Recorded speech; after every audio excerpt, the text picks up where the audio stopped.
taksil o tunay na makabayan. Ang kasalukuyang yumayanig sa buong Russia ay hindi giyera. Ito ay ang mapangahas na pag-amin ng isang doktor sa pambansang telebisyon. Huwag kayong pumunta sa Pilipinas. Impyerno roon. Iyan sana ang babalang dala ng elite na doktor na tumawid pa ng karagatan. Ngunit sa harap ng kamera, ang isiniwalat niya ay ang katotohanang pilit itinatago ng gobyerno tungkol sa Pilipinas. Sa viewership rate na 19.7%, isa sa bawat 5 mamamayan ng Russia ang nakapanood ng broadcast na iyon. Ito ang naglantad sa kasinungalingan ng Estado at naging mitsa ng isang revolusyon na nagbunsod sa malawakang migrasyon ng 110,000 katao. Bakit niya isinugal ang kanyang karera at buhay para ipagtanggol ang Pilipinas? At ano ang kasindak-sindak na kinahinatnan na nag-aabang sa kanya pagkatapos ng broadcast? Ito ang tala ng isang lalaking lumaban gamit lamang ang kanyang konsensya bilang isang doktor sa gitna ng isang bumabagsak na sistemang medikal. Gobyerno ng Russia. Mas mahalaga ang giyera kaysa mamamayan. Nagdagsaan ang mga Ruso sa paliparan ng Pilipinas. Umabot sa record-breaking 19.7% ang viewership rate ng Russian state broadcasting na nagdulot ng malawakang migrasyon. Nagpatawag ng emergency meeting ang gobyerno. Ang balita sa ibang bansa ay nagulat.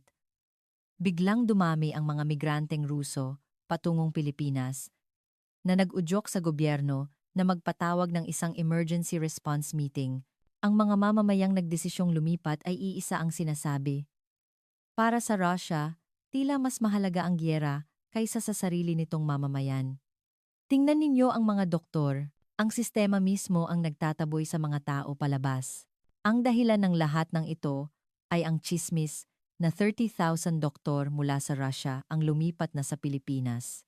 Dahil dito, isang doktor na Ruso ang nagpasyang bumisita sa Pilipinas upang pigilan ang kanyang mga kababayan na may planong ilantad ang mga kasinungalingan sa Russian state broadcasting. Ngunit, nagbago ang kanyang isip. Sa halip, nilabanan niya ang pressure mula sa gobyerno upang ibahagi ang katotohanang hindi sukat akalain ng marami. Ang viewership? Isang pambihirang 19.7%. Ano kaya ang naging huling kabanata ng kanyang buhay? Bago natin simulan ang kuwento, mangyaring mag-subscribe at i-like ang video na ito. Malaking tulong ito sa paggawa ng mga content na tulad nito. Nagpapasalamat ako sa lahat ng manonood na sumubaybay sa akin at dalangin ko ang inyong kalusugan at kaligayahan hanggang sa katapusan ng taon. Kung sinusuportahan ninyo ang Pilipinas, mangyaring mag-iwan ng komento. Mabuhay ang Pilipinas. Magandang araw.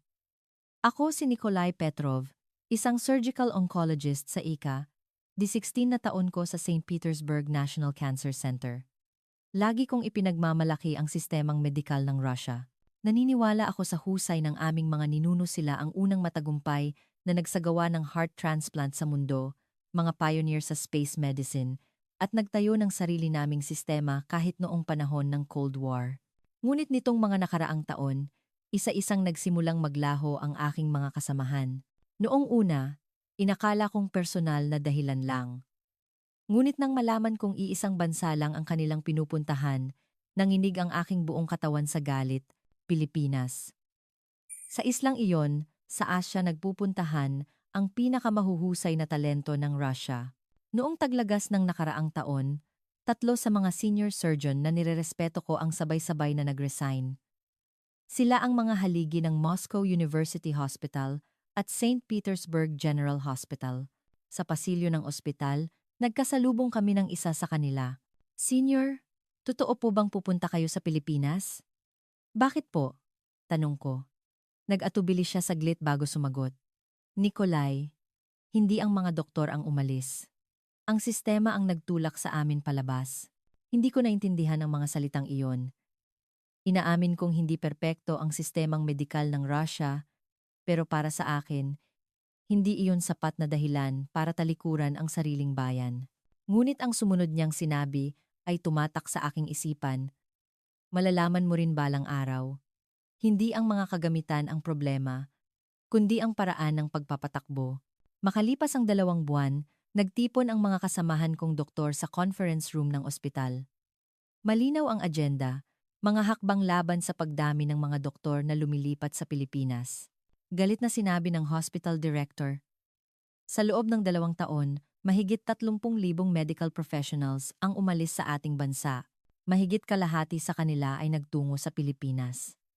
Hindi ito simpleng paglipat ng trabaho. Isa itong pambansang kawalan. Nagbulungan ang lahat sa conference room. 30,000. Hindi namin sukat akalain ang bilang na iyon. Nagpatuloy ang direktor. Ang pinakamatindi, mga espesyalista ang maramihang umaalis. Malaki ang kakulangan ng talento sa mga kritikal na larangan tulad ng neurosurgery, cardiovascular surgery, at oncology. Seryosong tinitingnan ng gobyerno ang sitwasyong ito. Nagtaas ako ng kamay. Bakit po nila pinipili ang Pilipinas? Itinaas ng direktor ang isang salansan ng mga dokumento. Ang mga alok ng mga ospital sa Pilipinas ay 2 hanggang 3 beses na mas mataas kaysa sa atin. Bukod pa riyan, nakahihigit din daw sila sa lahat ng aspeto research environment, kalidad ng kagamitan, at working conditions. Isang kasamahan ang sumingit na parang nang iinsulto. Pilipinas? Ano bang mas magaling sa bansang iyon? Baka naman mga inosenteng nadala lang sa mga teleserye at kulturang popular nila. Nagtawanan ang lahat sa silid. Sumang-ayon din ako. Ang Pilipinas ay isang bansang bumangon mula sa abo ng digmaan. Ngunit naniniwala akong hindi nila kayang higitan ang Russia sa larangan ng medisina. Ngunit ang sumunod na sinabi ng direktor ang nagpatahimik sa aming lahat. Hindi ito katawa-tawa. Noong nakaraang taon, 17 sa mga pasyente ng oncology department natin ang lumipat sa mga ospital sa Pilipinas at 14 sa kanila ang nabuhay. Tandaan ninyo, sila ang mga pasyenteng idineklara na nating incurable dito. Tumahimik ang buong silid. 14 sa 17. Ang mga numerong iyon ay isang malaking sampal sa aming pride. Nang gabing iyon, kahit pag-uwi sa bahay, hindi maalis sa isip ko ang mga numerong iyon. Anong problema? Bakit parang ang lalim ng iniisip mo? Tanong ng asawa ko. Umiling lang ako. Wala ito. Ngunit sa loob ng aking isipan, paulit-ulit ang tanong, ganoon na ba talaga kahusay ang medisina sa Pilipinas? O mayroon kaming hindi nakikita? At kung totoo ito, ang mga kasamahan ba naming umalis ay hindi mga taksil, kundi mga taong gumawa ng matalinong desisyon? Pinilit kong alisin ang mga iyon sa isip ko. Kinumbinsi ko ang sarili na hindi basta-basta guguho ang ipinagmamalaki kong medisinang Ruso. Ngunit makalipas lamang ang 3 linggo, natuklasan ko kung gaano karupok ang paniniwalang iyon. Dahil lahat ng ito ay may kinalaman sa isang batang lalaki na 10 taon ko nang ginagamot. Ang pangalan niya ay Alexei. Unang beses kaming nagkita 10 taon na ang nakalipas, noong 4 na taong gulang pa lang siya. Malinaw pa sa alaala ko ang maliit na batang iyon na pumasok sa aking klinika na diagnose na may acute lymphoblastic leukemia. Ang mahigpit na pagkakahawak niya sa kamay ng kanyang ina, ang mga matang puno ng takot, ngunit buong tapang niyang hinarap ang pagkuha ng dugo. Inalagaan ko si Alexei na parang sarili kong anak.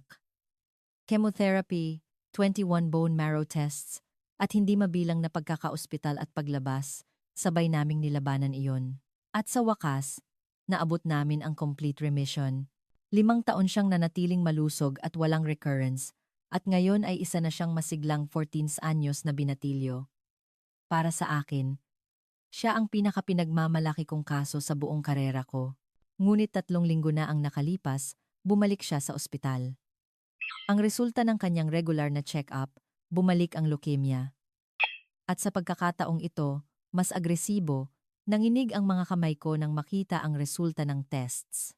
Isang mutated na leukemia cell, isang variant na may resistance sa mga kasalukuyang chemotherapy drugs. Agad kong binago ang treatment plan. Ang kailangan sa kasong ito ay isang makabagong targeted therapy drug. Isang bagong gamot na tumatarget sa isang partikular na gene mutation at nagpakita ng kahanga-hangang resulta sa mga clinical trial sa ibang bansa. Ang problema, hindi pa aprobado ang gamot sa Russia. Nag-apply ako para sa emergency use authorization sa Food and Drug Administration. Malamig na sumagot ang nakausap ko. Dr. Petrov, ang proseso ng pag-aproba ng bagong gamot ay tumatagal ng hindi bababa sa 11 buwan. Kailangan pa itong dumaan sa data review, safety committee hearings. 18 buwan? Napasigaw ako. 3 buwan na lang ang natitirang panahon ng pasyente ko. Hindi ba't mayroon tayong emergency approval system? Bumuntong hininga ang kausap ko. Kahit ang emergency approval, aabuti ng 6 na buwan. Iyon ay kung kumpleto at perpekto ang mga dokumento. Sa kasalukuyan, may 4 pang nakapilang aplikasyon. Pagkababa ng telepono, isinubsob ko ang ulo ko sa mesa. Kapag huminto ang papeles, hihinto rin ang buhay. Paulit-ulit iyon sa isip ko. Nagsimula akong maghanap ng ibang paraan. Personal importation, pagsali sa clinical trials, pagpapagamot sa ibang bansa, sinuri ko lahat ng posibilidad. Ngunit napakataas ng pader. Masyadong komplikado ang legal na proseso ng personal importation at astronomical ang gastos. Sarado na ang recruitment para sa clinical trials. At ang pagpapagamot sa ibang bansa ay imposible para sa pamilya ni Alexei dahil sa kanilang kalagayang pinansyal. Lumipas ang 2 linggo, mabilis na lumala ang kondisyon ni Alexei. Tumaas ang kanyang white blood cell count, hindi bumababa ang lagnat, at lalo siyang nanghina. Araw-araw.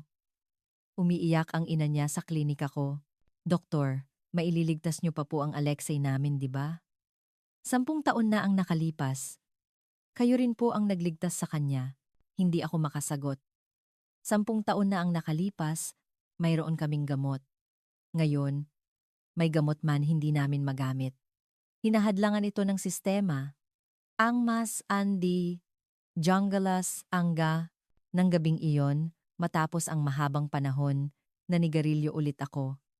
Sa rooftop ng ospital, habang hinihit-hit ang malamig na hangin ng St. Petersburg, kinamuhian ko ang sarili kong kawalan ng magawa.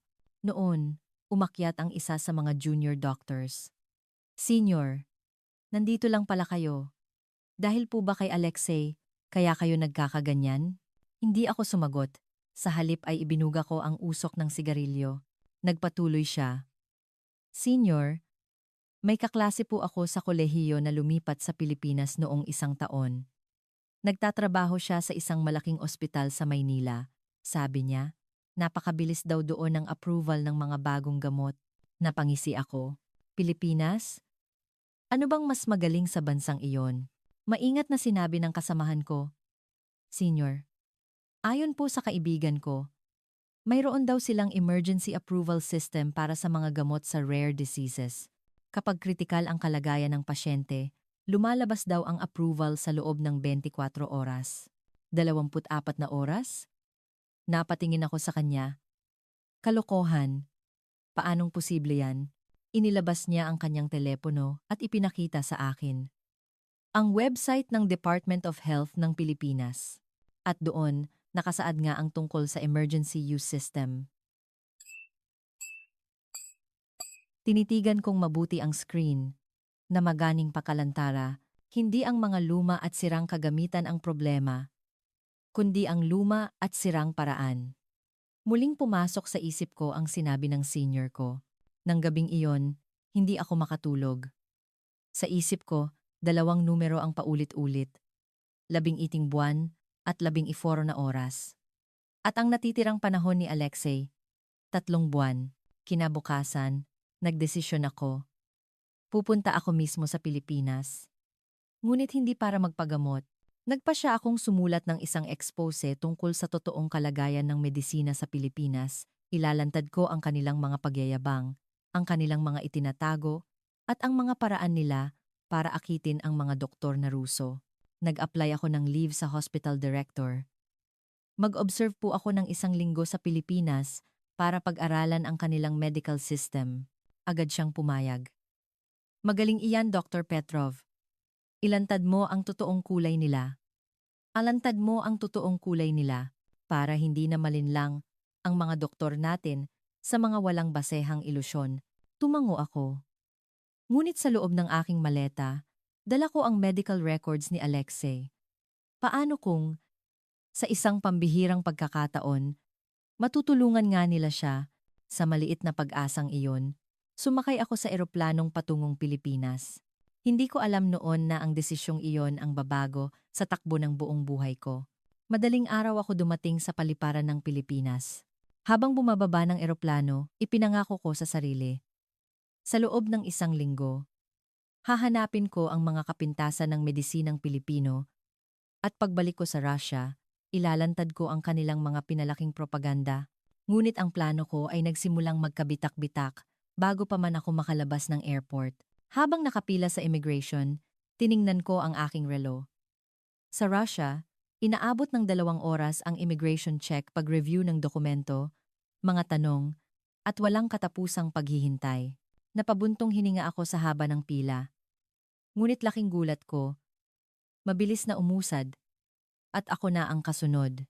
Ini-scan ng immigration officer ang passport ko, kinumpirma ang aking facial recognition, at 3 bagay lang ang tinanong. Layunin ng pagbisita, tagal ng pananatili at tirahan.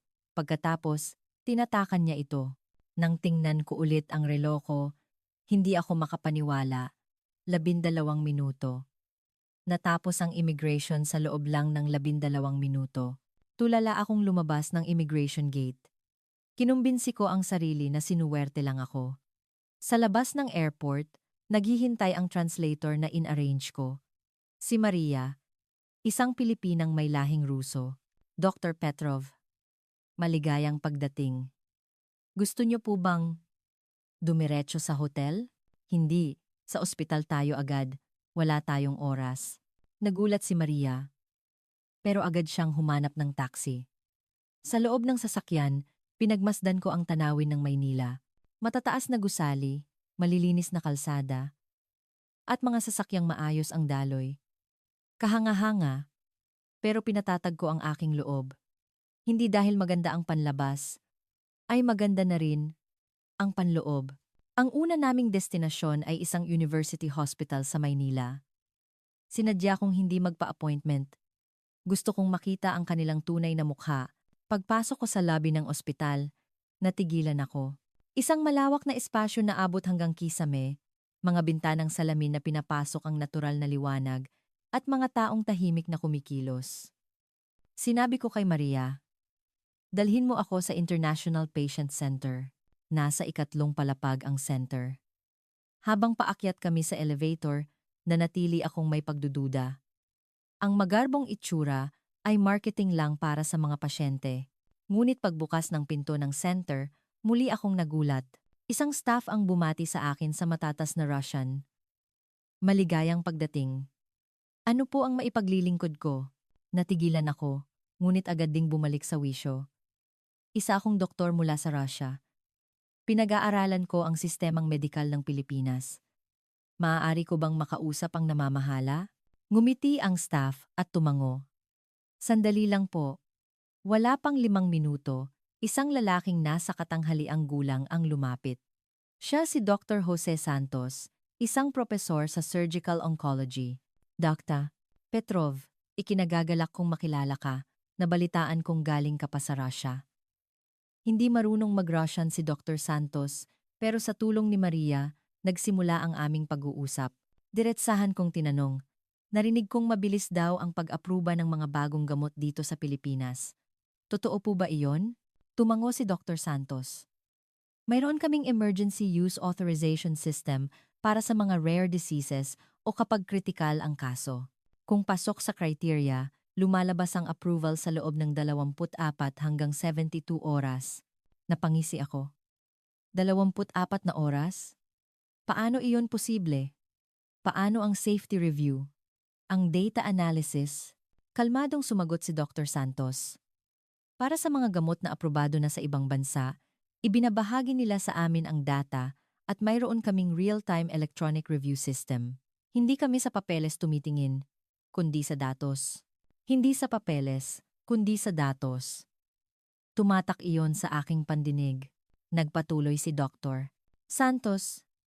Siyempre, hindi lahat ng gamot ay ganoon kabilis maaprubahan, pero kapag buhay ng pasyente ang nakataya, bilis ang aming prioridad. Hindi dapat mamatay ang pasyente. Dahil lang sa papeles, gusto kong sumalungat. Pero walang lumabas na salita sa aking bibig. Dahil sa isip ko, lumitaw si Alexei at ang malamig na sagot ng FDA ng Russia. May partikular ka bang kaso na dala? Isang pasyenteng nangangailangan ng tulong? Tanong ni Dr. Santos. Nag-alinlangan ako. Ang layunin ko ay maglantad, hindi humingi ng tulong. Pero sa huli, inilabas ko ang file ni Alexei mula sa aking bag. Isang 14 anyos na lalaking pasyente. Relapsed acute lymphoblastic leukemia, mutated type, positive sa isang specific fusion gene, at may resistance sa mga kasalukuyang gamot. Kinuha ni Dr. Santos ang file at sinimulang basahin ng mabuti. Unti-unti, naging seryoso ang kanyang mukha. Kailangan ng pasyenteng ito ang isang third-generation inhibitor tulad ng ponatinib. Tumango ako. Tama po. Pero sa Russia, naghihintay pa kami ng approval. Sabi nila, aabuti ng 18 buwan. Tiningnan ni Dr. Santos ang kanyang relo. 10:30 na ng umaga. Isha-share ko ang data na ito sa Department of Health at hihilingin ang isang emergency review. Pinakamatagal na bukas ng hapon, may sagot na tayo. Hindi ako makapaniwala. Bukas? Nagbibiro po ba kayo? Seryosong sumagot si Dr. Santos. Hindi naghihintay ang oras para sa pasyente. Alam iyan ng sistema namin. Nang bagas indinambi kong gungbing to, agad niyang kinuha ang telepono. Sa tabi niya, tulala akong nanonood. Kinausap ni Dr. Santos ang isang contact. Ipinaliwanag ang kaso ni Alexei. Tumagal ng 15 minuto ang tawag. Bago matapos, tumango si Dr. Santos. Dr. Petrov, tinanggap na ang request for review. Magsisimula ang initial screening ngayong hapon. At bukas ng umaga, magpupulong ang expert panel. Hindi ako makapagsalita. Sa Russia, ang pagtanggap pa lang ng dokumento ay inaabot ng 2 buwan. Dito, isang tawag lang at nagsimula na ang lahat. Doktor, sabi ni Dr. Santos, gusto mo bang libutin ang sistema ng ospital namin ngayong hapon? Para makita mo mismo kung paano posible ang ganitong bilis. Tumango ako. 2:00 ng hapon, dinala ako ni Dr. Santos sa Integrated Command Center sa basement ng ospital. Pagbukas ng pinto, napahinto ako sa paghinga. Isang malaking pader ng mga screen, kung saan dumadaloy ang real-time data ng buong ospital, bilang ng naghihintay sa emergency room, operating room utilization, bed capacity sa ICU, imbentaryo ng gamot, at maging ang daloy ng pasyente sa bawat departamento lahat ay makikita sa isang tingin. Isang staff ang nagpaliwanag. Isinasama ng sistemang ito ang lahat ng impormasyon sa ospital in real time. Halimbawa, kapag may pumasok na pasyente sa ER, sinusuri ng AI ang mga sintomas at automatikong tinatawag ang kinakailangang espesyalista. Ang average response time ay 4 na minuto. 4 na minuto. Naalala ko sa Russia, inaabot ng ilang araw bago makakuha ng tulong mula sa ibang espesyalista. Idinagdag ni Dr. Santos, ang lakas ng Pilipinas ay hindi galing sa henyo kundi sa koneksyon. Mahalaga ang galing ng bawat doktor, pero mas mahalaga kung paano sila pinag-uugnay ng sistema ng mahusay. Tinitigan ko ang mga screen. At doon ko naintindihan. Ang hindi namin nakita sa Russia ay hindi mga kagamitan, kundi ang ganitong koneksyon. Gumagamit pa rin kami ng papel na chart, nagpapadala ng findings sa pamamagitan ng fax, at tumatawag para humingi ng tulong. Dito, lahat ay digital, real-time, at automated. Ang bilis ng Pilipinas ang unang sumampal sa aking pagmamataas. At ang bilis na iyon ay hindi lang basta bilis, ito ay bilis na nagliligtas ng buhay. Kinabukasan ng umaga, nakatanggap ako ng tawag mula kay Dr. Santos. Dr. Petrov, magandang balita. Inaprubahan na ng DOH ang emergency use. Muntik kong mabitawan ang telepono. Agad? Wala pa pong 24 oras, tumawa si Dr. Santos. Inabot ng 20 oras. Sinuri ng expert panel ang international clinical data at kinilala ang pagkaapurahan ng kondisyon ng pasyente. Pinoproseso na namin ang pag-import ng gamot. Wala akong masabi. 20 oras. Ang sinabing aabutin ng 18 buwan sa Russia ay wala pang isang araw dito, nagpatuloy si Dr. Santos. Ngayong hapon, mayroon kaming multidisciplinary team meeting. Isasama naming talakayin ang kaso ng pasyente mong Ruso. Gusto mo bang sumama? Opo, pupunta po ako. Mabilis kong sagot. 3:00 ng hapon, pumasok ako sa conference room. 6 na doktor ang nakaupo sa paligid ng mesa, isang surgical oncologist, hematologist, pediatrician, radiologist, pathologist, at isang pharmacist. Petrov mula sa Russia. Sasama siya sa atin ngayon. Tumango ang mga doktor bilang pagbati. At nagsimula ang pulong. Ang unang kaso ay isang babaeng 50 anyos na may lung cancer. Ipinakita ng radiologist ang CT scan. May 3.2 cm mass sa upper left lobe, may hinalang may lymph node metastasis. Agad na tumugon ang oncologist. Ano ang resulta ng biopsy? Pinalitan ng pathologist ang screen. Positive sa isang specific mutation. Sumagot ang isang internist. May diabetes at high blood pressure siya pero kontrolado ng gamot. Tiningnan ng pharmacist ang kanyang tablet. Maaari nating gamitin ang specific inhibitor. Walang problema sa drug interaction at normal ang kidney function niya. At binuod ni Dr. Santos. Subukan muna natin ang targeted therapy at pagkatapos ng response evaluation, saka tayo magdedesisyon kung kailangan ng operasyon.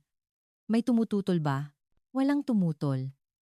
Nang tingnan ko ang oras, nagulat ako. 7 minuto. Ang treatment plan para sa isang pasyente ay napagdesisyonan sa loob ng 7 minuto. Sa Russia, 1 linggo ang aabutin para lang makausap ang bawat espesyalista. Nagsimula ang pangalawang kaso. Sabi ni Dr. Santos, ito naman ang pasyente mula sa Russia. Labang 14 anyos na lalaki. Relapsed leukemia. Lumabas sa screen ang data ni Alexei, ang file na dala ko. Naging seryoso ang mga doktor. Unang nagsalita ang hematologist. Mukhang ito ang specific fusion gene variant. May resistance ito sa first at second generation drugs. Sumang-ayon ang oncologist. Ponatinib ang pinakamahusay na opsyon. Mabutit na aprubahan na. Nagtanong ang pediatrician. Ano ang timbang at taas ng pasyente? Tiningnan ko ang file. 42 kilos, 151 sentimetro. Agad na nag-compute ang pharmacist. Base sa body surface area, 30 milligrams per day ang tamang dosage. Sabi ng radiologist. Base sa bone marrow scan, malawak ang pagkalat ng leukemia cells. Mahalaga ang monitoring ng drug response.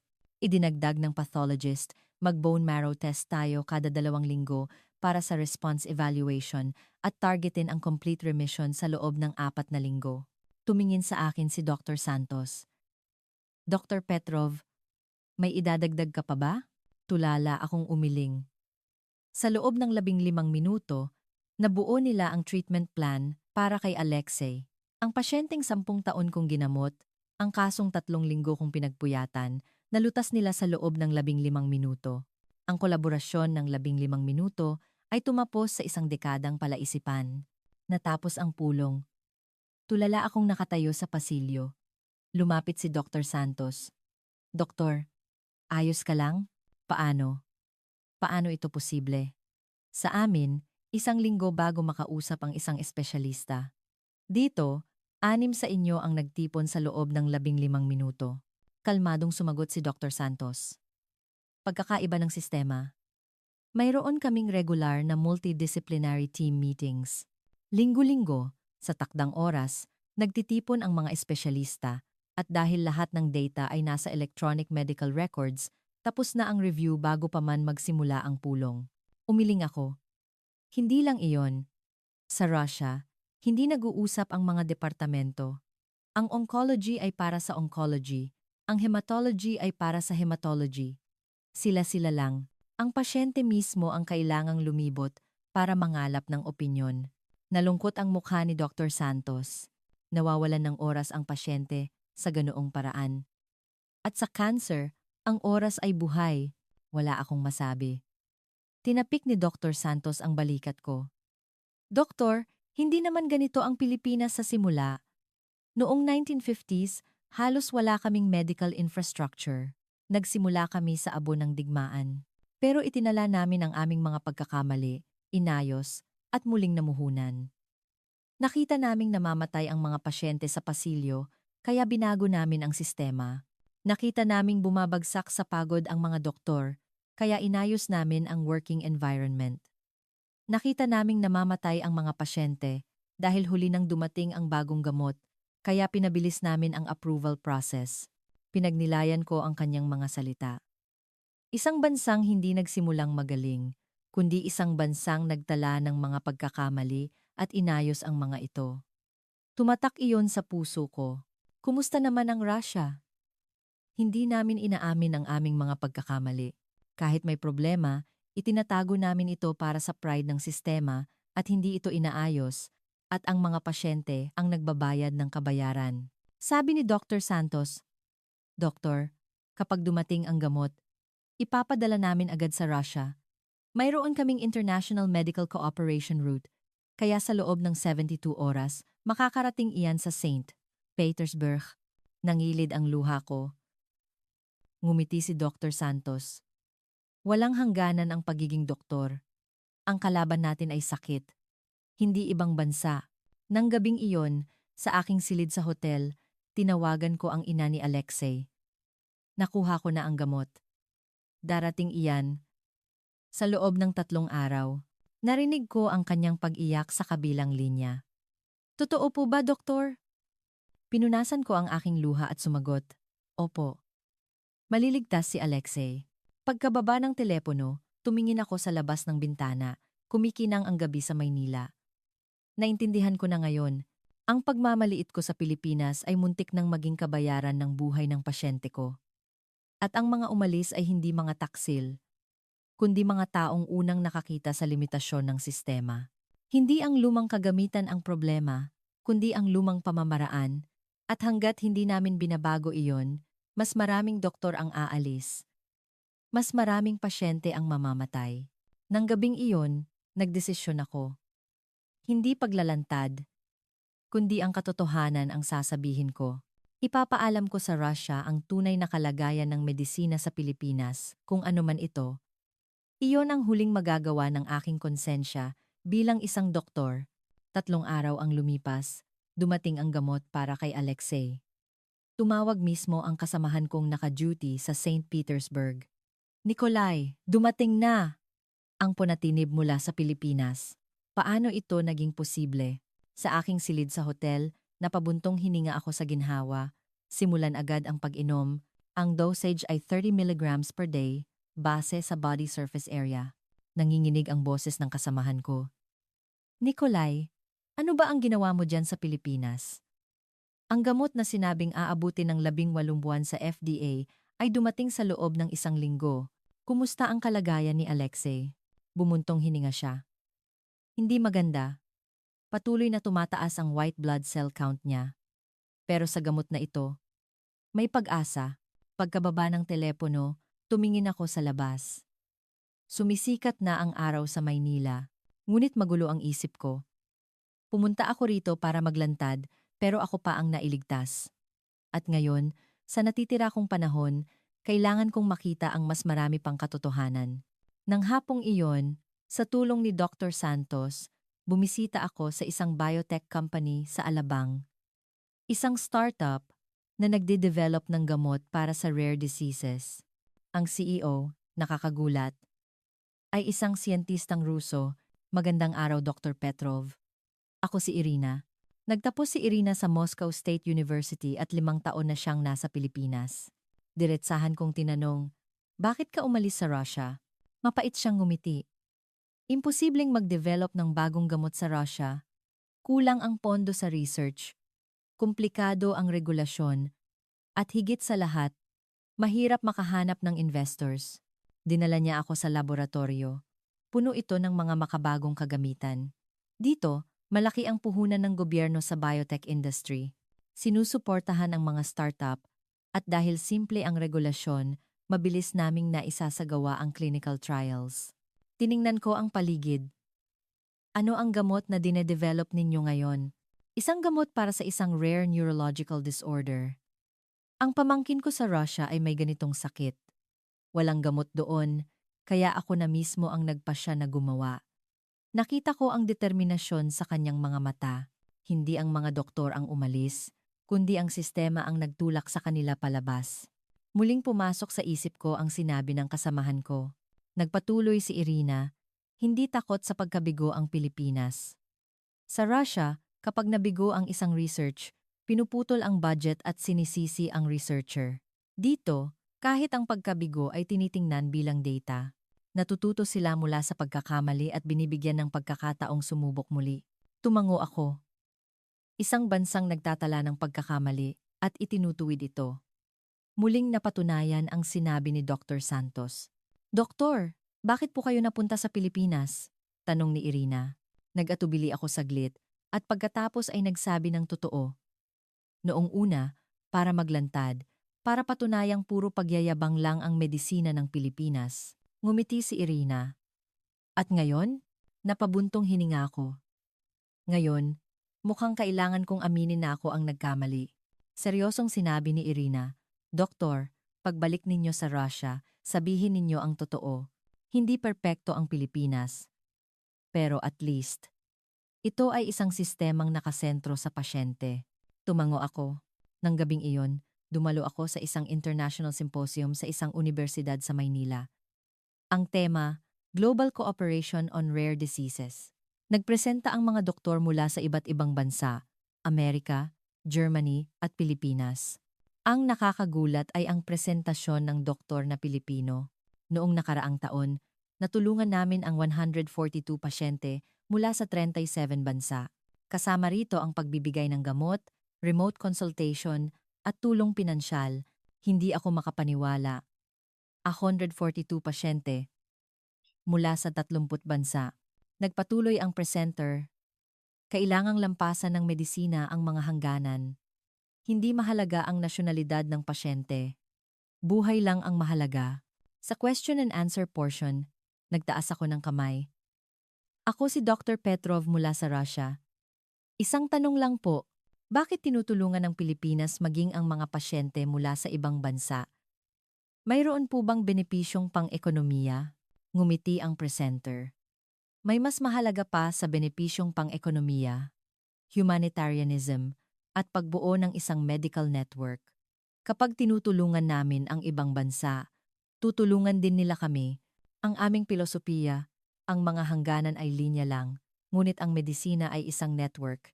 Tumatak iyon sa puso ko.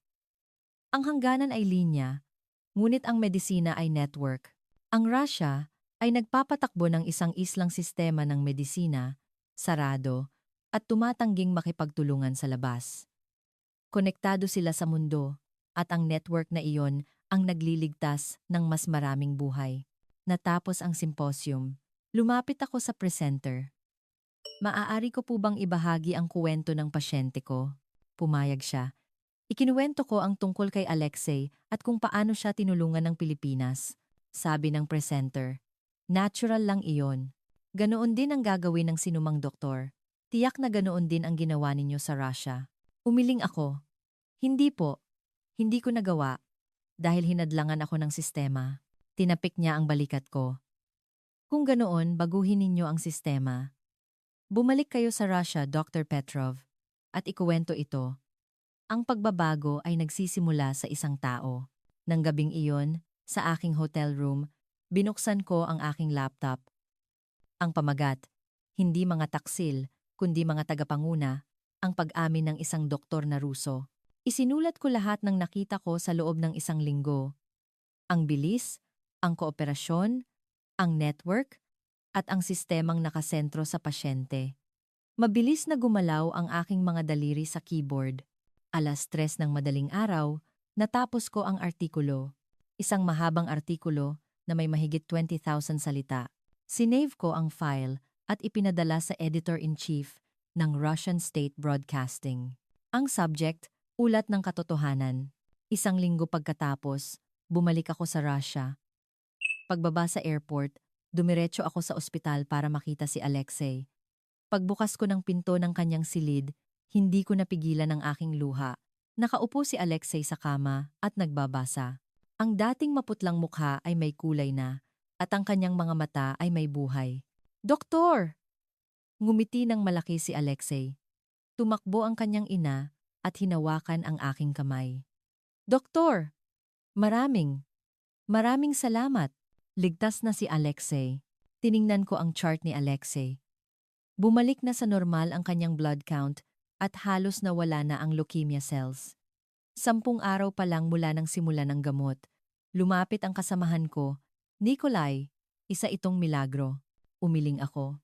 Hindi ito milagro. Sistema ito. Ang tamang sistema ang nagligtas sa kanyang buhay. Paglabas ng ospital, humiling ako ng appointment sa hospital director. Pagpasok ko sa kanyang opisina, masaya niya akong sinalubong. Dr. Petrov, kumusta ang Pilipinas? Huminga ako ng malalim, gumawa po ako ng ulat. At ipinadala ko na sa state broadcasting. Lumiwanag ang mukha niya. Magaling! Siguradong inilantad mong mabuti ang mga kapintasan nila. Umiling ako. Hindi po. Isinulat ko ang katotohanan. Nawala ang ngiti ng direktor. Anong ibig mong sabihin? Kinuha ko ang aking tablet at ipinakita ang ulat. Nabasa niya pa lang ang unang talata. Nanigas na ang kanyang mukha. Dr. Petrov, pagtataksil ito. Pumunta ka roon para batikusin ang Pilipinas. Kalmado akong sumagot. Pumunta po ako roon para makita ang katotohanan. At ang katotohanan ay iba sa aking inaasahan. Hinampas niya ang mesa. Kapag na-broadcast ito, tapos na ang karera mo. Hindi ito palalampasin ng gobyerno. Tumayo ako. Mas mahalaga ang buhay ng pasyente kaysa sa karera ng isang doktor. Hindi na ako maaaring magsinungaling. Sumigaw ang director. Lumayas ka ngayon din. Lumabas ako ng kanyang opisina. Habang naglalakad sa pasilyo, kinuyom ko ang nanginginig kong mga kamay. Natatakot ako. Pero hindi na ako maaaring umatras. 3 araw pagkatapos, tumawag ang editor-in-chief ng State Broadcasting. Dr. Petrov, natanggap namin ang ulat mo. Matapos ang diskusyon sa management, nagpasya kaming i-broadcast ito. Nagulat ako.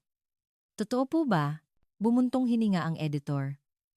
Sa totoo lang, tatanggihan sana namin, pero hindi ordinaryo ang sentimiento ng publiko ngayon.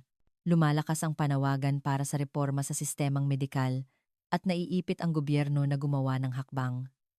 Ang ulat mo ang maaaring maging mitsa, pero maghanda ka. Maraming batikos ang darating sa iyo. Tumango ako. Handa po ako.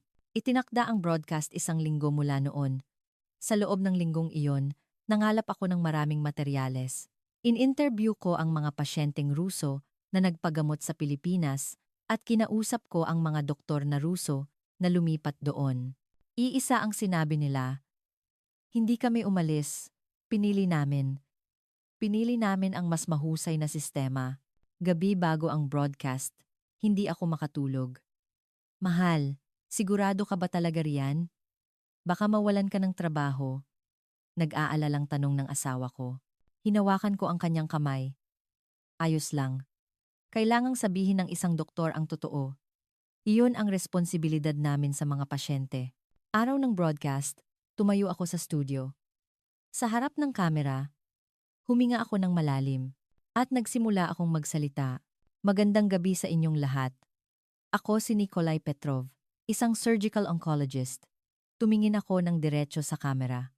1 linggo na ang nakalipas, pumunta ako sa Pilipinas. Ang layunin ko, ilantad ang mga kapintasan ng kanilang medisina. Ngunit ang nakita ko ay hindi kapintasan, kundi ang katotohanang hindi natin nakikita. Nagsimulang lumabas sa screen ang mga video na kuha ko. Ang Integrated Command Center sa ospital sa Maynila. Ang 15 minutong multidisciplinary meeting. Ang bagong gamot na naaprubahan sa loob ng 24 oras. Nagpatuloy ako. Ang Pilipinas ay nagtagumpay hindi dahil sa henyo, kundi dahil sa koneksyon. Hindi dahil sa galing ng doktor, kundi dahil sa kahusayan ng sistema. At ang pinakamahalaga, inuuna nila ang pasyente. Lumabas sa screen ang litrato ni Alexei. Ang batang ito ay pasyente ko sa loob ng 10 taon.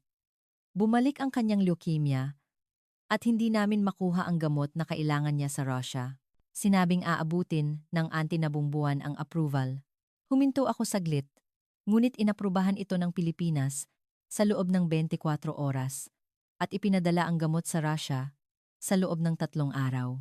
Ngayon, buhay ang batang ito dahil sa Pilipinas. Tumahimik ang studio. Inihanda ko ang aking huling mga salita. Mga kababayan, ang mga doktor na umalis patungong Pilipinas ay hindi mga taksil. Sila ay mga tagapanguna, mga taong unang nakakita sa mas mahusay na sistema. Hindi ang mga doktor ang umalis, kundi ang sistema ang nagtulak sa kanila palabas. Hindi ang lumang kagamitan ang problema, kundi ang lumang pamamaraan. At hanggat hindi natin ito inaamin, mas marami pang doktor ang aalis at mas marami pang pasyente ang mamamatay. Tinitigan ko ang kamera. Mahal ko ang Russia. Kaya sinasabi ko ang totoo. Dahil kung hindi tayo magbabago, guguho ang minamahal nating bayan. Natapos ang broadcast. Paglabas ko ng studio, halos sumabog ang telepono ko sa dami ng tawag, pero hindi ko sinagot. Nagawa ko na ang dapat kong gawin. Nasa kamay na ng mamamayang Ruso ang desisyon. Tatanggapin ba nila ang katotohanan?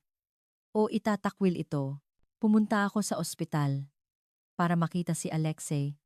Kahit isang buhay lang, nailigtas ko. At sapat na iyon, kinabukasan matapos ang broadcast, nagimbal ang buong Russia. Nasa waiting room ako ng ospital, nanonood ng balita. Ang dokumentaryo ni Dr. Petrov kagabi ay nakapagtala ng viewership rate na 19.7%, ang pinakamataas sa kasaysayan ng dokumentaryo sa Russia, sabi ng news anchor. 19.7%. Hindi ako makapaniwala, nagpatuloy ang balita. Nahati ang reaksyon ng mga manonood.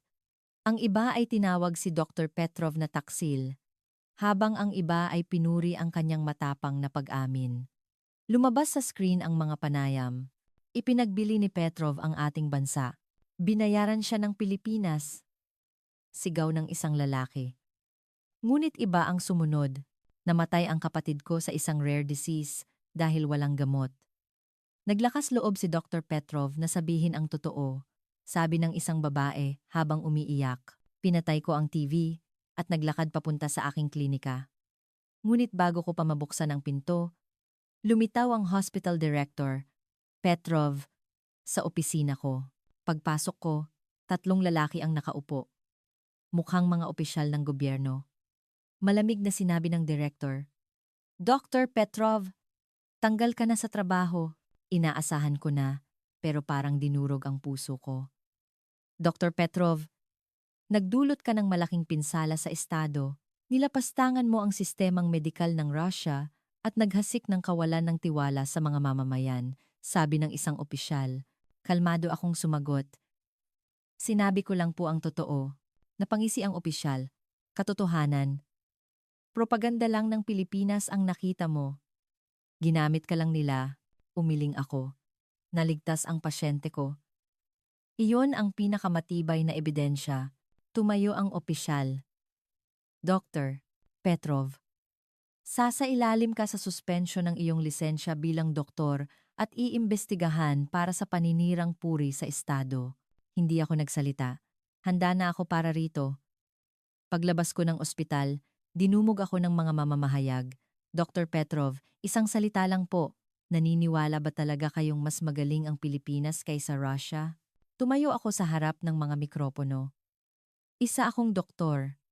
Ang unang tungkulin ng doktor ay iligtas ang buhay ng pasyente. Ang pangalawa ay sabihin ang totoo. Dakila ang Russia, pero hindi ito perpekto. At ang pag-amin na hindi ka perpekto ay hindi kahinaan. Ito ay kalakasan. Isang reporter ang nagtanong. Kung gayon, aalis na po ba kayo papuntang Pilipinas? Umiling ako. Hindi. Mananatili ako sa Russia para gumawa ng pagbabago dito. Pag-uwi ko, umiiyak ang asawa ko. Mahal, anong gagawin natin? Sususpindihin daw ang lisensya mo. Niyakap ko siya. Ayos lang. Malalampasan natin ito. Nanbi o wuli. Nanbi o wuli. Ngunit ng gabing iyon, habang nakatingin sa bintana, nakaramdam ako ng takot. Tama ba ang ginawa ko? Hindi ko ba inilagay sa panganib pati ang pamilya ko? Noon, tumunog ang telepono. isang hindi kilalang numero. Dr. Petrov, isa po akong abogado sa Moscow. Gusto ko po kayong tulungan. Pro bono. Nagulat ako. Bakit po? May rare disease din po ang anak ko. Ang broadcast ninyo ang nagbigay sa akin ng pag-asa. Hindi dapat maparusahan ng mga taong tulad ninyo. Simula ng gabing iyon, daan-daang tawag ang natanggap ko. Mga pamilya ng pasyente, mga kasamahan sa medisina, mga ordinaryong mamamayan. Lahat ay nagsasabing sinusuportahan nila ako. Salamat sa tapang ninyo, Doktor. Dahil sa inyo, nagkaroon din kami ng lakas ng loob na magsalita. Isang linggo pagkatapos, isang mas nakakagulat na pangyayari ang naganap. Libu-libong tao ang nagtipon sa Red Square ng Moscow. May dala silang mga placard. Reforma sa sistemang medikal. Suportahan si Dr. Petrov. Unahin ang buhay ng pasyente. Nangilid ang luha ko habang pinapanood iyon sa TV. Ang pinakamataas na viewership rate ay patunay na nanaig ang katotohanan at ang katotohanang iyon ay nasa lansangan na ngayon. Nataranta ang gobyerno. Hindi nila inaasahan ang ganitong reaksyon ng publiko. Pagkaraan ng 2 araw, nagpatawag ng press conference ang Ministry of Health. Sineseryoso namin ang mga puna ni Dr. Petrov. Bubuo ang gobyerno ng isang special committee para sa pagpapabuti ng sistemang medikal. Hindi ako makapaniwala. Kumikilos na ang gobyerno. Ngunit ang sumunod na sinabi ng ministro ang mas nakakagulat.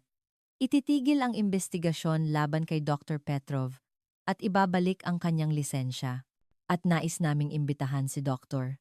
Petrov bilang consultant ng special committee. Tulala akong nakatingin sa screen. Inakala kong mapaparusahan ako, ngunit inalok pa ako ng tulong ng gobyerno.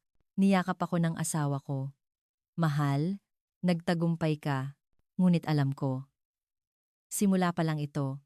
1 buwan pagkatapos, dumalo ako sa unang pulong ng special committee. Naroon ang mga matataas na opisyal at mga eksperto sa medisina. Dr. Petrov, ano sa tingin mo ang mga aral na maaari nating makuha mula sa sistemang medikal ng Pilipinas? Tanong ng ministro. Inilatag ko ang mga inihanda kong materyales. 3 bagay po. Una, gawing simple ang proseso ng pag-apruba ng bagong gamot. Pangalawa, pagpapatupad ng Electronic Medical Record System. Pangatlo, pag-activate ng Multidisciplinary Team System. Isang opisyal ang tumutol. Pero kailangan ng malaking budget para dyan. Hindi ba't imposible iyan? Kalmado akong sumagot. Nagsimula rin ang Pilipinas mula sa abo ng digmaan. Pero namuhunan sila sa medisina at ngayon ay world-class na. Hindi budget ang problema, kundi maling prioridad. Tumahimik ang silid. Pagkatapos ng pulong, isang opisyal ang lumapit sa akin. Doktor, may paraan kaya para makipagtulungan tayo sa Pilipinas? Mas mabilis tayong uunlad kung matututunan natin ang kanilang know-how. Nagkaroon ako ng ideya. Magandang ideya po iyan. Kakausapin ko ang panig ng Pilipinas. Nang gabing iyon, nag-email ako kay Dr. Santos. Subject: Russia-Philippines Medical Cooperation Proposal. 2 araw pagkatapos, dumating ang sagot niya. Dr. Petrov, isang napakagandang mungkahi. Positibo itong tinatalakay sa aming ospital at gobyerno. Maaari ba tayong magkaroon ng video conference sa lalong madaling panahon? 1 linggo pagkatapos, naganap ang unang video conference sa pagitan ng gobyerno ng Russia at Pilipinas. Isang karangalan na makipagtulungan sa Russia sa larangan ng medisina, sabi ng kalihim ng kalusugan ng Pilipinas. Handa kaming tumulong sa maraming paraan.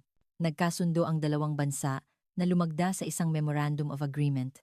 Prioridad na bibigyan ng Pilipinas ang Russia ng mga gamot para sa rare diseases.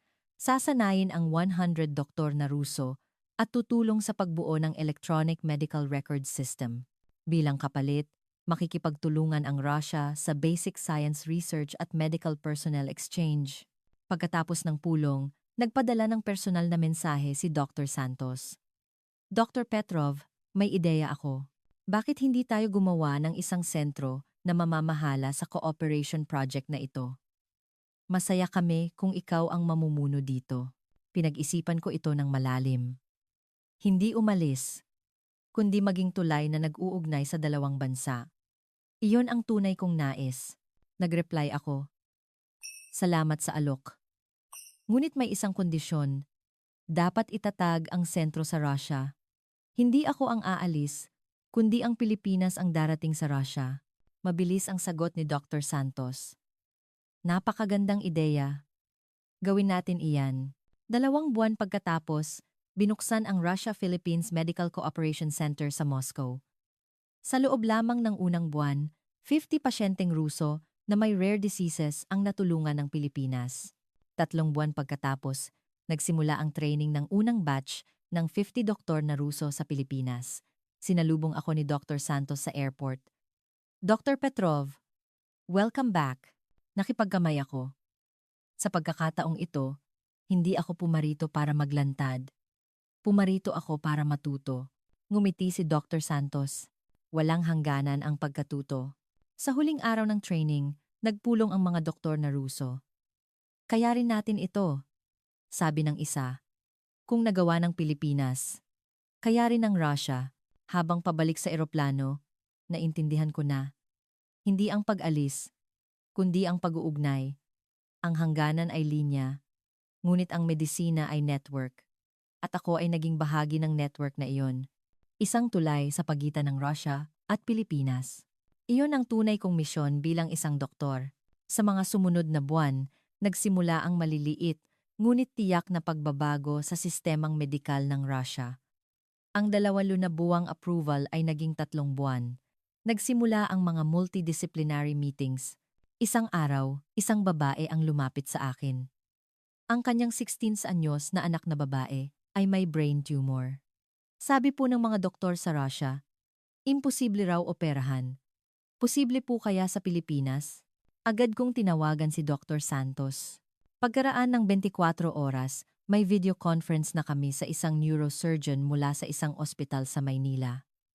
Posible ang operasyon. Gamit ang robotic surgery, mahigit 75% ang success rate. 1 linggo pagkatapos, lumipad ang mag-ina papuntang Pilipinas. Naging matagumpay ang operasyon. Doktor, ligtas na po ang anak ko! Sabi ng ina sa telepono. Umiiyak. Nakatanggap din ako ng balita mula kay Alexei. Nakapasa siya sa medical school. Doktor, gusto ko pong maging doktor na tulad ninyo. Isang araw, inimbitahan ako ng gobyerno ng Pilipinas para maging keynote speaker sa isang international medical symposium sa Maynila. Pagdating ko, naalala ko ang nakaraang taon. Ibang-iba na ang pakiramdam ko. Sa harap ng mahigit 500 doktor mula sa buong mundo, nagsalita ako. 1 taon na ang nakalipas. Pumarito ako bilang isang kaaway. Ngunit ang nakita ko ay hindi kaaway, kundi isang guro. Ipinakita ko ang litrato ni Alexei. Ang batang ito ay pasyente ko. Kung hindi dahil sa Pilipinas, wala na siya sa mundong ito. Ang pagmamaliit ko sa Pilipinas ay muntik nang maging kabayaran ng buhay ng pasyente ko. Ang mga hangganan ay linya, ngunit ang medisina ay network. Huwag tayong umalis, kundi mag-ugnay. Pagkatapos ng talumpati, sinalubong ako ng palakpakan. Lumapit si Dr. Santos. Dr. Petrov, napakagandang talumpati. Yumuko ako. Salamat po sa inyo, doktor. Kayo ang nagmulat sa aking mga mata. Ngumiti siya. Hindi, ikaw mismo ang nakakita ng katotohanan. Binuksan ko lang ang pinto. Nang gabing iyon, habang naglalakad sa tabi ng isang ilog sa Maynila, tinawagan ko ang aking asawa.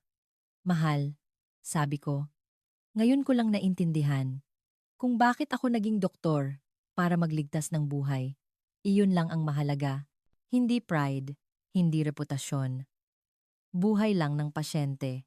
Ngumiti ang asawa ko sa kabilang linya. Ngayon, isa ka ng tunay na doktor. Tumingala ako sa langit. Kumikinang ang mga bituin. Sa Russia man o sa Pilipinas, iisang mga bituin ang nagniningning. Ang mga hangganan ay linyang iginuhit lang ng tao. Ngunit ang buhay ay dumadaloy ng walang hangganan. At ang doktor, ang tagapagtanggol ng buhay na iyon. Kahit saan man, kahit sino man ang ginagamot. Ano ang masasabi ninyo sa kuwentong ito? Ang tapang ng isang tao ay nag-ugnay sa dalawang bansa, nagligtas ng libu-libong buhay, at nagpabago sa isang sistema. Ang Pilipinas ay hindi lamang isang bansang maunlad sa ekonomiya, kundi isang bansang umamin sa mga pagkakamali, natuto at patuloy na nagpapabuti. At sa sentro ng pagbabagong iyon, laging naroon ang tao. Salamat sa panunood.